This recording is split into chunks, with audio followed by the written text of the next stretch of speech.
శ్రావణ మాసం వచ్చేసింది కదండి. శ్రావణ మాసం వచ్చిందంటే వెజిటేబుల్స్ మాత్రమే తినడం, నాన్ వెజ్ తినకపోవడం, పూజలు ఎక్కువ చేయడం ఇవన్నీ జరుగుతూ ఉంటాయి. శ్రావణ మాసంలో రెండో శుక్రవారం నాడు వరలక్ష్మి వ్రతం జరుగుతుంది. ఆ రెండో శుక్రవారం నాడు వీలు కాని వారు ఎవరైనా ఉంటే మిగతా వచ్చే 2 శుక్రవారాల్లో ఎవరైనా వరలక్ష్మి వ్రతం చేసుకోవచ్చు.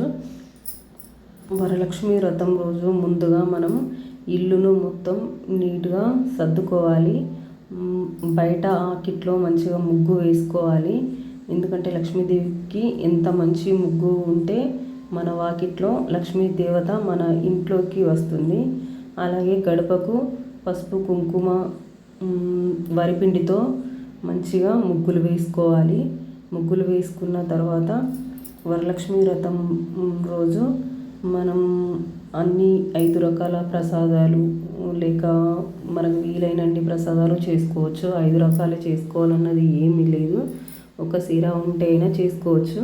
కానీ నేను మాత్రం 5 రకాల ప్రసాదాలు చేశాను. ఇంట్లో అన్ని పనులు పూర్తి అయిన తర్వాత అమ్మవారి అలంకరణ మాత్రం స్టార్ట్ చేసుకున్నాను. అమ్మవారి చీర మొత్తం డెకరేషన్ చేసుకున్నాను.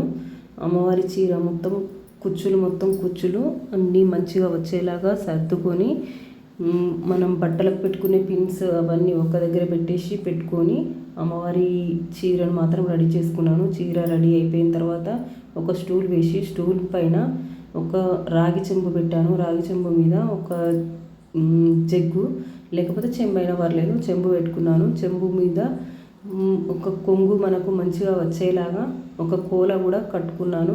మీరు కూడా కోల కట్టుకోండి. గాజులు మరి కొంగు మంచిగా వస్తుంది. తర్వాత దానిపైన ఒక కొబ్బరికాయ పెట్టి కొబ్బరికాయకు నేను తెచ్చుకున్న అమ్మవారి ఫేస్ని పెట్టాను. అమ్మవారి ఫేస్ పెట్టిన తర్వాత అమ్మవారికి వడ్డాలము, నెక్లెస్, పువ్వులు, వస్త్రం, గాజులు, అమ్మవారికి నేను ఒక జడను ఏర్పాటు చేసుకున్నాను. జడను పెట్టిన తర్వాత అమ్మవారికి ఏనుగులు అంటే చాలా ఇష్టం. అందుకే ఏనుగు బొమ్మలు కూడా అటొక్కటి ఇటొక్కటి పెట్టుకున్నాను. అటొకటి ఇటొకటి పెట్టుకున్న తర్వాత కలశాన్ని ఏర్పాటు చేసుకున్నాను. కలశంలోని ముందుగా కొన్ని మంచి వాటర్ తీసుకున్నాను. వాటర్లో కొంచెం పసుపు, కుంకుమ, అక్షింతలు, రూపాయి కాయిన్, పువ్వులు ఇవన్నీ పెట్టేసిన తర్వాత కొబ్బరికాయ పెట్టుకొని కొబ్బరికాయకు కనుము ఒక బ్లౌజ్ పీస్ దాన్ని త్రిభుజాకారంగా చేసి బ్లౌజ్ పీస్ పెట్టేశాను. బ్లౌజ్ పీస్కి బొట్టు, గాజులు, వస్త్రం, పసుపు కొమ్ముతో కట్టిన కంకణం ఇవన్నీ పెట్టి చిట్టి గాజులు ఇవన్నీ పెట్టేశాను. అలాగే నా దగ్గర అమ్మవారి విగ్రహం ఉంది. అమ్మవారి విగ్రహంకు నా దగ్గర ఉన్న రూపాయి కాయిన్స్ ఇవన్నీ ఒక దగ్గర ఒక ప్లేట్లో వేసుకొని అమ్మవారి విగ్రహాన్ని అందులో పెట్టేసి విగ్రహానికి పసుపు, కుంకుమ, పువ్వులు ఇవన్నీ వేసిన తర్వాత తోరం కట్టుకున్నాను. తోరం కట్టుకొని ఇవన్నీ పూజ స్టార్ట్ అయ్యేటప్పుడు తోరం కట్టుకొనే చేసుకోవాలండి. తోరం కట్టుకొని అమ్మవారికి పసుపు గౌరమ్మని చేశాను. గౌరమ్మకు పసుపు, కుంకుమ, అక్షింతలు ఇవన్నీ వేశాము. అక్షింతలు వేసిన తర్వాత పూజ స్టార్ట్ చేసుకున్నానండి. పూజకు వరలక్ష్మి వ్రతం మనము అమ్మవారి విగ్రహాన్ని పెట్టుకోవాలన్నది ఏం లేదు. ఓన్లీ కలశంతోటైనా పూజ చేసుకోవచ్చు. కలశం పెట్టుకొని మనం అమ్మవారి విగ్రహాన్ని చేయాలన్నది ఏమీ లేదు. అలాగే నేను లక్ష్మీదేవత దగ్గర శంకు చక్రాలు, లక్ష్మీ గవ్వలు కూడా తీసుకొచ్చుకున్నాను. అవి కూడా లక్ష్మీ గవ్వలు, శంకు చక్రాలు అమ్మవారి విగ్రహం దగ్గర పెట్టుకున్నాను. పూజ స్టార్ట్ చేశాము. పూజ మాత్రం కంప్లీట్ అయింది.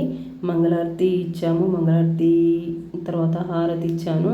అలాగే లక్ష్మీదేవతకు 101 సారి లక్ష్మీదేవాయ నమః అనుకుంటూ పసుపు కుంకుమ వేశాము. అమ్మవారికి నేను ముందుగానే వాయనంగా ఏర్పాటు చేసుకున్న చీర, గాజుల పువ్వులు అమ్మవారికి వాయనంగా ఇచ్చాను.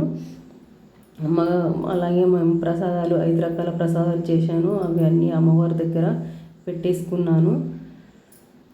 లక్ష్మీదేవత అలంకార ప్రియురాలు. అందుకే మనం కూడా లక్ష్మీదేవత ఎలాగైతే అలంకార ప్రియురాలో మనం కూడా అలాగే అలంకరించుకొని లక్ష్మీదేవి పూజ చేయాలి. ముత్తైదువులకు వాయనం ఇచ్చే ముందు ఒక జాకెట్ ముక్క, 2 తమలపాకులు, పసుపు, కుంకుమ, సోంపు, 2 వక్కలు, అరటి పండ్లు, నానబెట్టిన శనగలు, వాయనం ముత్తైదువులకు వాయనం ఇచ్చే ముందు అరటిపండు తొడిమెలు, తమలపాకు తొడిమెలు మన వైపు ఉండేలాగా మనం ముత్తైదువులకు వాయనం ఇవ్వాలి. పూజ అయిపోయిన తర్వాత మా ఆయన దగ్గర ఫస్ట్ ఆశీర్వాదం తీసుకున్నాను. ఆశీర్వాదం అయిపోయిన తర్వాత ముత్తైదువులకు వాయనం ఇచ్చాను. ముత్తైదువులకు వాయనం ఇచ్చే ముందు మన ఇంటికి వచ్చిన ముత్తైదువులను మనం లక్ష్మీదేవి స్వరూపంగానే చూసుకొని, లక్ష్మీదేవతకైతే మనం ఏ విధంగా పూజిస్తామో వాళ్ళకు కూడా బొట్టు పెట్టి కాళ్ళకు పసుపు రాసి మనం వాళ్ళ ముత్తైదువులకు వాయనం ఇవ్వాలి. అలాగే వరలక్ష్మి వ్రతం పూజ చేసుకోవడం అందరూ చేసుకోవచ్చు. దీన్ని వరలక్ష్మీదేవి వ్రతాన్ని మనం ఎంత హడావిడిగా చేసుకున్నదన్నది కాదు, ఎంత భక్తితో చేసుకున్నదన్నదే ముఖ్యం.